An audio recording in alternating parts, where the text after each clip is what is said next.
Cine ar vrei să iasă? Nu medicii să iasă în stradă că n-au paturi sau că n-au chestii, n-au aparatură? Nu. Cine vrei să iasă? Nu, când nu ai ceva, oriunde ai fi, că ești medic, că ești polițist, că ești orice, te duci la șeful tău. În cazul ăsta la șeful de secție și șeful de secție se duce la manager. Nu ieși în stradă și faci grevă că n-ai o mânușă. Nu ieși și faci grevă că nu ai vată, nu ieși și faci grevă pentru fiecare lucru pe care nu îl ai. Pentru că ai un manager care trebuie să se ocupe de toate chestiile astea să le ai. Nu medicii sunt ăia care trebuie să facă grevă atunci când le lipsesc materialele sanitare. Pentru că ei le solicită. Ei le solicită tot timpul. La finalul anului, medicii se adună și stabilesc cu șeful lor de secție ce, spre exemplu, mijloace fixe, ce aparatură au nevoie în secția de ATI, la secția de nou-născuți, în sala de operații. Ei stabilesc, băi nene, avem nevoie de un electrocauter, avem nevoie de un bisturiu, de un, nu știu, de un aparat de ventilație. Deci ei hotărăsc asta la sfârșitul anului, medicul șef de secție scrie într-o listă toate aceste aparate de care secția are nevoie, la fel pe fiecare secție. Asistentele șefe scriu liste prin care solicită materiale sanitare, materiale de laborator, dezinfectanți, rechizite, materiale de curățenie, toate sunt cerute de ei. La sfârșitul fiecărui an, asistentele șefe, asistentele coordonatoare, medicii șefi de secție își scriu listele, își fac treaba, își fac listele de necesar pentru anul viitor. Aceste liste le duc la departamentul de achiziții din cadrul unității, din cadrul spitalului, care le centralizează și după aia le trimite la departamentul economic. Departamentul economic are obligația de a le da o valoare și de a face un buget pentru anul ce urmează. Acel buget este trimis la Primăria Municipiului București, la ordonatorul de credite. Pentru spitalele din București, ordonatorul de credite, cel care dă banii, care aprobă banii din buget, este Primăria Municipiului București. Deci nu medicii fac grevă că le lipsesc mânușile, măștile, halatele, bisturiul, spiritul, dezinfectantul din spital. Nu, el se duce, medicul respectiv, și îi spune managerului: băi nene, nu am cu ce să operez. Și managerul dă din numeri și spune: da, atâta ni s-a aprobat. Pentru că dacă medicul respectiv spune: da frate, eu ca să-mi desfășor activitatea am nevoie de un ecograf nou, pentru că îmi lipsește și nu am cu ce să fac ecografii la gravide, îl trece pe lista de necesar. Achiziția îl trece și ea pe lista de necesar. Contabilitatea îl trece și ea pe lista de necesar și îi dă o valoare. Valoarea de 15.000 de euro, să zicem.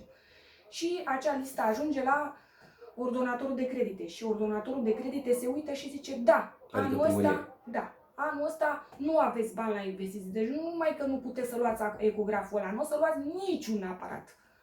Sau din 10 aparate de care tu ai maximă nevoie, îți aprobă unul singur pe care ai dreptul să îl iei. Unul. Din mânuși în valoare de 5 lei, să spunem, într-un an de zile, care este minimum, că întotdeauna treci minimum, pentru că ei nu-ți aprobă nici minimum, da, păi maximum. Nu, treci minimum, în care nu sunt stipulate urgențe majore cum e asta, că ai nevoie la fiecare pacient să porți mânuși și măști, pentru că lumea nu ține cont de asta. Când te duci la medic, de obicei, și ai o discuție cu el, în primul rând te duci să explici de ce ești acolo, nu trebuie medicul respectiv să poarte 2 perechi de mânuși, costum special, peste costumul ăla botoși, peste botoși ea încă o pereche de botoși, 2 măști de 2 tipuri diferite, pentru că asta e nevoia acum, oricum, deci nu așa se petrece la fiecare consultație. Deci ei se duc și cer minimum care au nevoie. Și din aia 5 lei pe care ei îi cer, li se aprobă 1,5 lei pentru materialul ăla sanitar. Păi bun, și întrebarea rămâne aceeași. Cine ar trebui să facă greva atunci? Managerii, că ei sunt singurii care... Deci eu, ca medic, mă duc, fac un necesar. Eu știu că mi-am trecut tot ce aveam nevoie strictă ca secția mea să funcționeze. Deopotrivă, medici și asistente, să nu uităm și de ele, da? Că și ele fac aceeași muncă în fiecare an.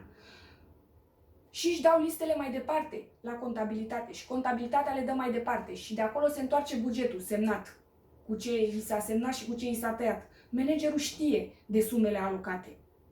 Deci el știe că medicii lui în anul care urmează nu o să aibă suficiente mânuși, că nu sunt suficienți bani, nu o să aibă suficienți dezinfectanți, că nu sunt bani, nu o să aibă mijloacele fixe de care au nevoie, că nu sunt bani. Cine trebuie să plângă? Cine trebuie să iasă în stradă? Managerii. Ei sunt cei care au grijă de spital și de medicii din subordinea lor. Ei sunt cei care ar trebui să ceară. Nu medicul face grevă că nu are mânuși. În primul rând, și am mai zis foarte mulți că au ieșit să facă grevă doar pentru salarii. Unde ați văzut voi în câte greve medicale au fost că a ieșit medicul din ATI, adică ATI-ul este reanimarea, da? Când ești în operație, intri în reanimare. Ăla este ATI-ul. Unde ați văzut voi că au lăsat bolnavi și au ieșit din ATI ca să stea la grevă? Nicăieri. Unde ați văzut voi în momentul în care o femeie năștea că medicul ăla a plecat, nu domne, între ora X și ora Y este grevă, eu nu nasc acum cu tine. Eu nu pot să naști acolo, să mor pe masă, să-ți moară și copilul. Unde ați văzut voi că asistentele și medicii care se ocupau de reanimarea din secțiile de nou-născuți sau și adulți au ieșit și i-au lăsat pe ea? Asistat, ventilați acolo. Nu, domne, noi ieșim la grevă, domne, acum, că n-avem mânuși sau că n-avem bani sau că n-avem orice. Nu! Că și-au cerut drepturile salariale și că toată lumea face grevă pentru drepturi salariale. Dar aici, pentru mânuși și pentru materiale și tot ce este nevoie într-un spital, managerul răspunde. Managerul răspunde de tot ce se află în subordinea lui și el este singurul care poate să facă scandal.